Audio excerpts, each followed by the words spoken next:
તેમના જ ખેતરમાં ઢસડવામાં આવ્યા। ખેડૂતો પર લાઠીઓ વરસાવવામાં આવી અને તેમની જ પોતાની માલિકીની જમીનમાં જ તેમની સાથે અત્યાચાર કરવામાં આવ્યો। આ સમગ્ર ઘટના બાદ હવે કૃષિ મંત્રી જીતુ વાઘાણીએ મૌન તોડ્યું છે।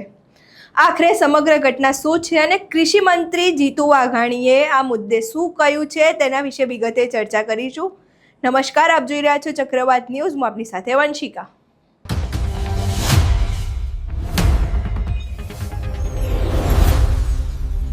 છેલ્લા ઘણા સમયથી મોરબી, દ્વારકા, કોડીનાર અને વાંકાનેર સહિતના વિસ્તારોમાંથી ખેડૂતો સાથે થઈ રહેલા અત્યાચારના દ્રશ્યો સામે આવી રહ્યા છે।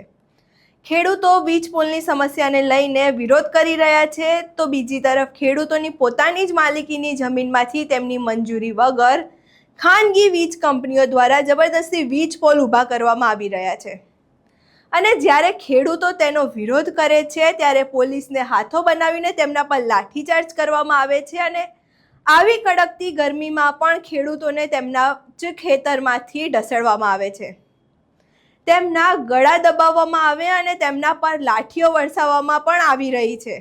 આ દ્રશ્યો સામે આવ્યા બાદ એવી અપેક્ષા હતી કે કૃષિ મંત્રી જીતુ વાઘાણી ખેડૂતો મુદ્દે સ્પષ્ટપણે પોતાની વાત રજૂ કરશે અને ખેડૂતો સાથે થઈ રહેલા આ અત્યાચાર અંગે મૌન તોડશે, પરંતુ જે રીતે લોકો અપેક્ષા રાખી રહ્યા હતા તેવી વાત જોવા મળી નથી।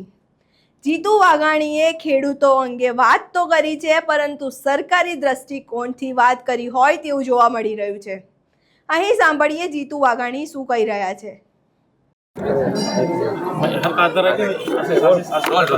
માના ચરણોમાં આવ્યો છું અવારનવાર અહીંયા સંસ્થા દ્વારા, સમાજ દ્વારા, સંસ્થાના કાર્યક્રમોમાં અને મારા સન્માનમાં તમામ મુખ્યમંત્રીશ્રીઓ, મંત્રીશ્રીઓ, સામાન્ય નાગરિક તરીકે, કાર્યકર્તા તરીકે અને પટેલ સમાજના વ્યક્તિ તરીકે પણ અવારનવાર આવ્યો છું।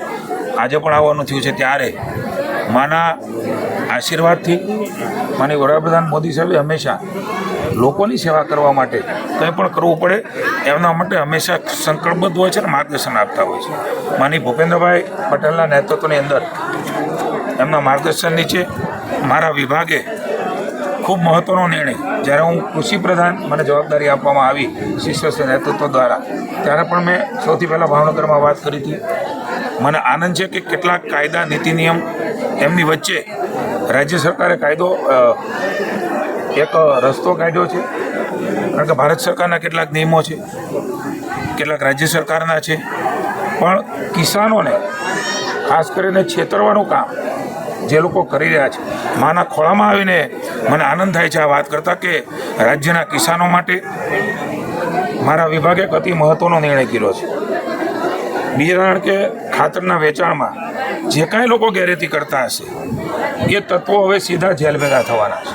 એમના માટેના કેટલાક નિર્ણયો અમારી સરકારે કર્યા છે।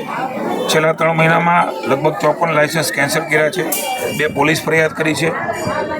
ગુનાહિત પ્રવૃત્તિ આચરતા જે કાંઈ લોકો છે, જગતના તાજ સાથે એ ચેડા કરે છે, સંગ્રહખોરી કરે છે, ડુપ્લિકેટ માલ વેચે છે, ખાતરો ડુપ્લિકેટ વેચે છે, સબસિડીવાળા ખાતર બારોબાર જે લોકો આપી દે છે, એ તમામની સામે ઝીરો ટોલરન્સની નીતિ એ રાજ્ય સરકારે અપનાવવાનો નિર્ણય કર્યો છે અને એના માટે PBM એક્ટ હેઠળ હવેથી કાર્યવાહી થશે, કારણ કે PBM એક્ટના ધારામાં આ કોમોડિટી આવે છે અને એટલા માટે પહેલીવાર ગુજરાત સરકારે આ પ્રકારનો નિર્ણય કર્યો છે। ઘણા બધા અમારા વિભાગ દ્વારા 246 લાયસન્સ રદ કરીને 26 તત્વો સામે FIR પણ ગયા વર્ષે કરી હતી। આ કાર્ય અનેક ટીમો બનાવીને તમને વિગતવાર પ્રેસ નોટ આપીશું। એ કામ તો શરૂ જ છે, અલગ અલગ નિયમોની પણ જોગવાઈઓ છે, પણ ખાસ આવી પ્રવૃત્તિ સાથે રીઢા થયેલા અને વારંવાર આ પ્રવૃત્તિ કરે છે, સીધા સંકળાયેલા છે, એ તમામ લોકો એ ચાહે વેચતા હોય કે બનાવતા હોય, એ બધાને એ ઈસમોને the prevention of black marketing and maintenance of supply of essential commodity PBM act 1980ની જેલની સજા અને દંડ થાય એના માટેનો નિર્ણય એ રાજ્યની સરકારે લીધો છે। અલગ અલગ ટીમો બનાવીને અમારો વિભાગ કામ કરે છે, પણ મને જણાવતા આનંદ થાય છે કે આ PBM એક્ટ કાયદો એ આવશ્યક ચીજ વસ્તુઓ ગેરકાયદેસર વેચાણ કરી રહ્યા છે એમના માટે લાગુ પડે છે અને આ કાયદા હેઠળ તાત્કાલિક એમની ધરપકડ થાય છે. આ ગુનો બનતો અટકાવવાનો હેતુ છે, જેમાં જિલ્લા મેજિસ્ટ્રેટ એટલે કે કલેક્ટર ડિટેન્શન એટલે કે ધરપકડનો સીધો જ હુકમ એ કરે છે. એકવાર ખૂબ મોટા પાયે ગેરરીતિ કરી હોય અને બીજી વાર એ ગેરરીતિમાં ઝડપાય તો પણ અમારો વિભાગ એ કલેક્ટરને PBM ધારામાં એમની સામે ફરિયાદ કરવા માટે સીધી જ જાણ કરશે અને 6 મહિના મહત્તમ ધરપકડનો સીધો હુકમ એ જેલમાં જવાનો થાય છે. 6 મહિનાના સમયગાળામાં PBM કાયદા હેઠળ એડવાઇઝરી બોર્ડ દ્વારા તમામ પ્રશ્નો રજૂઆત સાંભળીને એમાં નિર્ણય લેવામાં આવે છે. ગુનો દાખલ કરવો પછી ધરપકડ કરવી આવું આમાં કશું જ નથી. એટલા માટે આવો કડક નિર્ણય આ 6 મહિના બાદ ગુનાહિત પ્રવૃત્તિ હેઠળ જો નામદાર કોર્ટ ચાર્જશીટ દાખલ કરે તો એની સામે કાયદેસર પણ કાર્યવાહી કરવામાં આવે છે. હું તમામ લોકોને ચેતવું છું, આપણા સૌ માધ્યમથી ચેતવું છું. અમારા ખેડૂતો સાથે એમના ખેતરમાં અલગ અલગ પ્રકારની ગેરકાયદેસર પ્રવૃત્તિઓ કરીને એમના પાક સાથેના જીવન સાથે જો ખેલવાડ કરશે તો રાજ્યની ભૂપેન્દ્રભાઈની સરકાર અને અમારો કૃષિ વિભાગ એમને PBM એક્ટ હેઠળ જેલમાં ધકેલતા પણ પાછા નહીં પડે. હું તમામ લોકોને પુનઃ વિનંતી કરું છું, પછીથી કોઈ ભલામણો લાગવકો વિનંતીઓ પગે લાગવાનું ન રાખે. રાજ્યની સરકાર આમાં કંઈ પણ બાંધછોડ કરવા માગતી નથી. હું તમામ લોકોને, રાજ્યના લોકોને કહું છું, અમારા જિલ્લાની કચેરી, અમારી તાલુકાની કચેરી, ત્યાંના નંબરો એ પણ તમારી પાસે છે.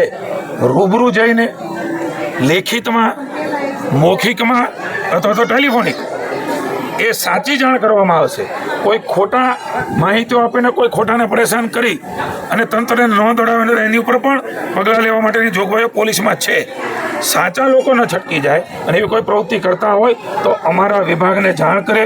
એ ઉપરાંત પણ જંતુનાશક દવા માટે પણ જે કાયદામાં જોગવાઈઓ છે એ ડુપ્લિકેટ ભેળસેળ કરતા હોય એના માટે છેતરપિંડી અને પ્રતિબંધિત દવા વેચાણ કાયદા હેઠળ પણ એ નિયમોમાં અમે ધરપકડ અને જેલની સજા એમાં 1968ના કાયદામાં થઈ શકે છે. હું પણ એકવાર રાજ્યના ખેડૂતોને આશ્વસ્ત કરું છું, તમારી સાથે, તમારી આસપાસ કોઈ પણ આ પ્રકારની પ્રવૃત્તિ કરતા જાણવા મળે તો અમારી કચેરીઓમાં આપ જાણ કરજો.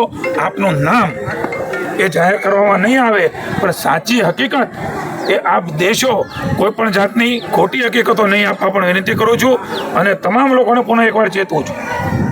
એ વેચતા હોય તો પણ અને બનાવતા હોય એ પણ હવે ગુજરાત રાજ્યમાં એમણે PBM એક્ટ હેઠળ સીધા 6 મહિનાને પછી જો લાગુ પડે તો વધારાની સજા સાથે જવાની તૈયારી એમણે રાખવી પડશે. અહીં તમે જીતુ વાઘાણીને સાંભળ્યા અને ઘણા લોકોની અપેક્ષા હતી કે ખેડૂતો સાથે થઈ રહેલા અત્યાચાર અને છેલ્લા 1.5 મહિનાથી સામે આવી રહેલી આ ઘટનાઓને અંગે તેઓ સ્પષ્ટપણે બોલશે. પરંતુ જીતુ વાઘાણી વડાપ્રધાન નરેન્દ્ર મોદીના શાસનના 12 વર્ષ પૂર્ણ થયા નિમિત્તે ખોડલધામ પહોંચ્યા હતા. ત્યાં તેમણે માતાજીના દર્શન કર્યા અને તે બાદ તેમણે મીડિયાને સંબોધન કર્યું હતું. પરંતુ ખેડૂતો પર થઈ રહેલા અત્યાચાર, લાઠીચાર્જ, વિરોધ પ્રદર્શન અંગે તેમણે કોઈ સીધી પ્રતિક્રિયા આપી નથી. છેલ્લા 1.5 મહિનાથી સતત એવા સમાચારો સામે આવી રહ્યા છે જેમાં ખેડૂતો પોતાની જમીન અને હક માટે લડી રહ્યા છે. વિરોધ કરતા ખેડૂતો સામે ક્યારેક પોલીસ કાર્યવાહી કરે છે તો ક્યારેક બળ પ્રયોગ કરીને તેમના પર અત્યાચાર કરી રહી છે તેવા દ્રશ્યો પણ સામે આવી રહ્યા છે.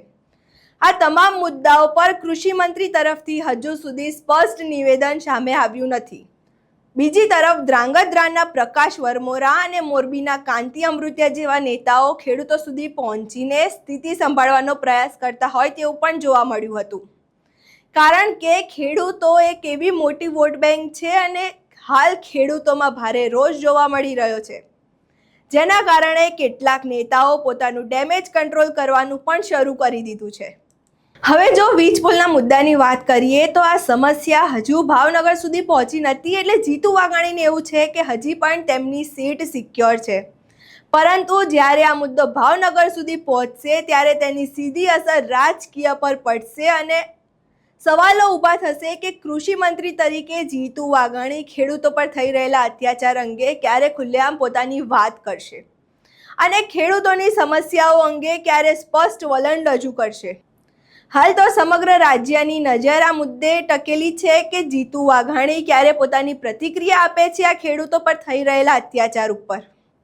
આ સમગ્ર ઘટનાને લઈને તમારું શું માનવું છે અમને કમેન્ટ બોક્સમાં જરૂરથી જણાવજો. અમારો વિડીયો પસંદ આવ્યો હોય તો વિડીયોને લાઇક કરો, શેર કરો, કમેન્ટ કરો અને સબસ્ક્રાઇબ કરવાનું ભૂલશો નહીં. નમસ્કાર.